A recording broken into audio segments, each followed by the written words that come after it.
थे, इसके पहले वाले क्लास में हम बता चुके थे प्राचीन भारत का इतिहास। आज हम लोग पढ़ना है कि उसमें जो साक्ष्य था, इसके पहले वाले क्लास में हमने बता दिया कि तात्विक स्रोत, उसके बाद था साहित्यिक स्रोत। साहित्यिक स्रोत में ब्राह्मण ग्रंथ, ब्राह्मण साहित्य सबसे पहले आता है। तो ब्राह्मण साहित्य में सबसे पहले आता है वेद।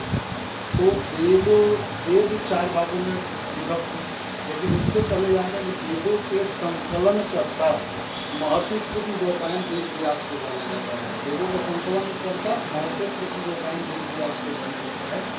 ऋग्वेद जो है वो ईरान की एक प्राचीन ग्रंथ जिंद अवस्था के समकालीन ग्रंथ लगता है, ऐसा प्रतीत होता है, क्योंकि जिंद अवस्था के मैक्सिमम बातें ऋग्वेद में भी मिलती है। वेद 4 प्रकार के होते हैं। फर्स्ट वेद ऋग्वेद, सेकंड वेद यजुर्वेद, थर्ड वेद सामवेद, फोर्थ वेद और अथर्ववेद। फर्स्ट वेद से स्टार्ट करता है, ऋग्वेद से हम लोग स्टार्ट करते हैं। ऋग्वेद का मतलब ऋग्वेद 2 शब्दों से मिलकर बना है, ऋग प्लस वेद। ऋग का मतलब होता है ऋचा, यह जो वेद ऋचाओं से युक्त हो, ऋचाओं से भरी पड़ी है, तो उस वेद को हम ऋग्वेद कहते हैं। ऋग्वेद में कुल 10 मंडल और 1028 सूत्र है। ये क्वेश्चन DVI है।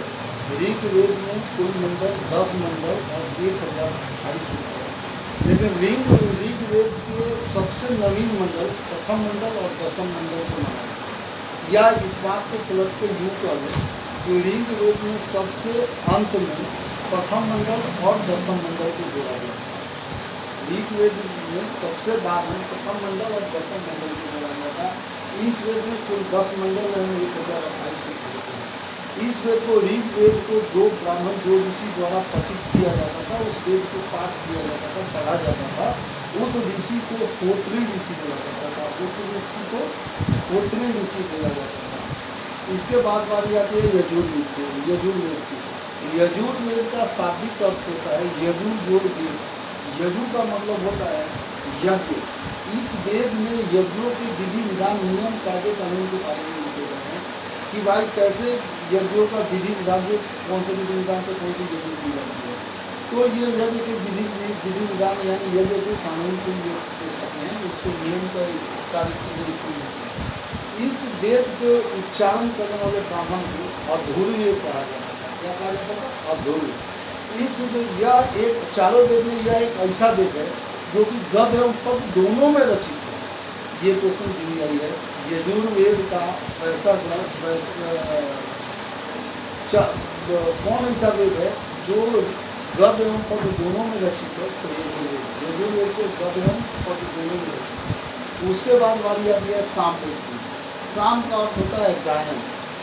जो यज्ञ के अवसर पर जिस मंत्र का गायन के स्तुति के रूप में प्रयोग किया जाता था, जैसे आरती हुई या कोई और मंत्र गायन, वैसे वेद को हम सामवेद कहते हैं। इस वेद को भारतीय संगीत का जनक या मूल भी कहा जाता है। सामवेद में मुख्यतः सूर्य देव की स्तुति का वर्णन होता है। केवल सूर्य देव की स्तुति का वर्णन ज़्यादा करके है। सामवेद को गाने वाले ब्राह्मण को हम लोग उद्गाता बोलते थे। सामवेद को गाने वाले ब्राह्मण को क्या उद्गाता बोलते थे। उसके बाद बारी आती है अथर्ववेद। अथर्ववेद सबसे नवीन वेद कहलाती है। सबसे नवीन वेद अथर्ववेद कहलाती है। इस वेद में आर्य एवं अनार्य के विचारधाराओं का समन्वय मिलता है। उत्तर वैदिक काल में इस वेद का अथर्ववेद का सबसे ज़्यादा महत्व है और वैदिक काल में ऋग्वेद का सबसे ज़्यादा महत्व है। अथर्ववेद का उत्तर वैदिक काल में सबसे ज़्यादा महत्व है। इस वेद से हमें ब्रह्म ज्ञान, धर्म, राजतंत्र, समाज निष्ठा, औषधि प्रयोग, रोग निवारण, मंत्र, जादू टोना इत्यादि का वर्णन मिलता है। चलिए दैट्स ऑल।